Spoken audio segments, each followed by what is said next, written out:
De l'Évangile de Jésus-Christ selon saint Marc, chapitre 9, versets 38 et suivants. En ce temps-là, Jean, l'un des 12, disait à Jésus : « Maître, nous avons vu quelqu'un expulser les démons en ton nom. Nous l'en avons empêché car il n'est pas de ceux qui nous suivent. » Jésus répondit : « Ne l'en empêchez pas, car celui qui fait un miracle en mon nom ne peut pas aussitôt après mal parler de moi. Celui qui n'est pas contre nous est pour nous. Et celui qui vous donnera un verre d'eau au nom de votre appartenance au Christ, Amen, je vous le dis, il ne restera pas sans récompense. Celui qui est un scandale, une occasion de chute pour un seul de ces petits qui croient en moi, mieux vaudrait pour lui qu'on lui attache au cou une de ces meules que tournent les ânes et qu'on le jette à la mer. Et si ta main est pour toi une occasion de chute, coupe-la. Mieux vaut pour toi entrer manchot dans la vie éternelle que de t'en aller dans la géhenne avec tes deux mains, là où le feu ne s'éteint pas. Si ton pied est pour toi une occasion de chute, coupe-le. Mieux vaut pour toi entrer estropié dans la vie éternelle que de t'en aller dans la géhenne avec tes deux pieds. Si ton œil est pour toi une occasion de chute, arrache-le. Mieux vaut pour toi entrer borgne dans le royaume de Dieu que de t'en aller dans la géhenne avec tes deux yeux, là où le ver ne meurt pas et où le feu ne s'éteint pas. Acclamons la parole de Dieu. Il y a quelque temps, une chaîne de télévision a diffusé ce fameux western, Les 7 mercenaires, inspiré du film Les 7 samouraïs. Vous connaissez tous l'histoire. Un petit village de paysans mexicains est sous le joug de bandits sans scrupules. Un petit groupe va alors aux États-Unis pour trouver des mercenaires qui pourraient chasser les bandits. Le groupe trouve le premier mercenaire incarné par Yul Brynner. Il sera le héros principal du film et trouvera 6 compagnons d'armes.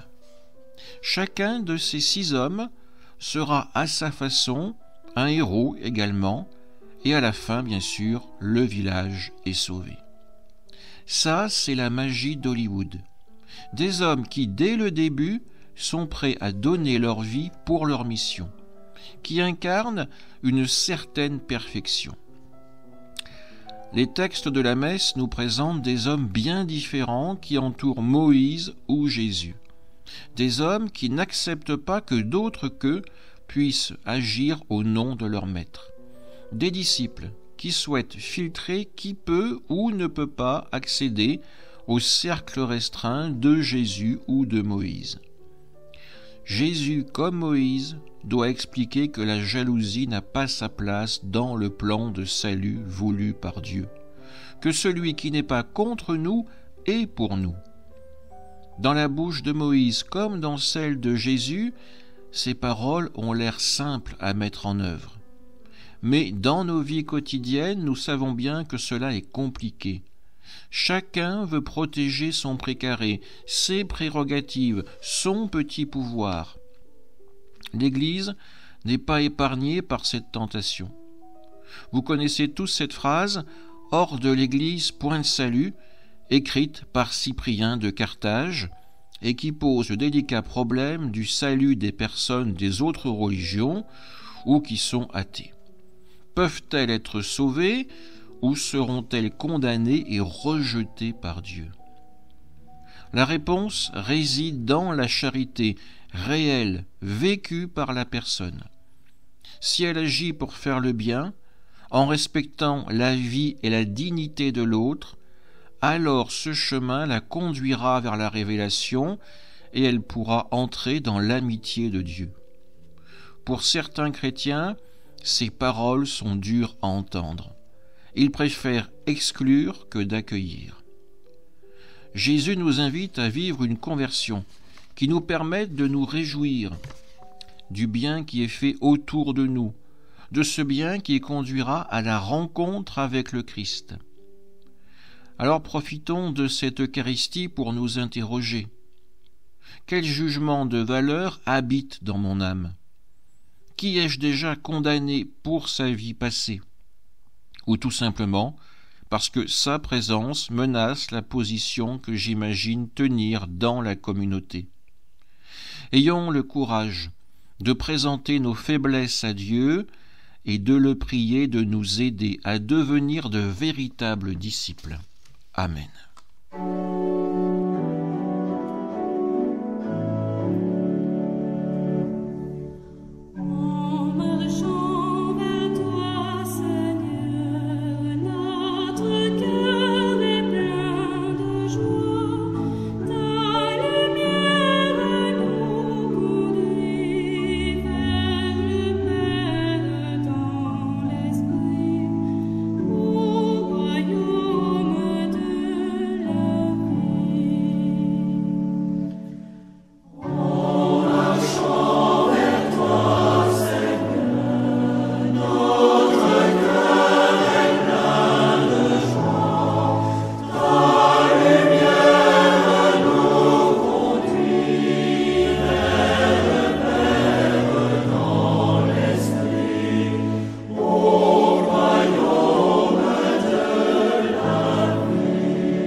Soul.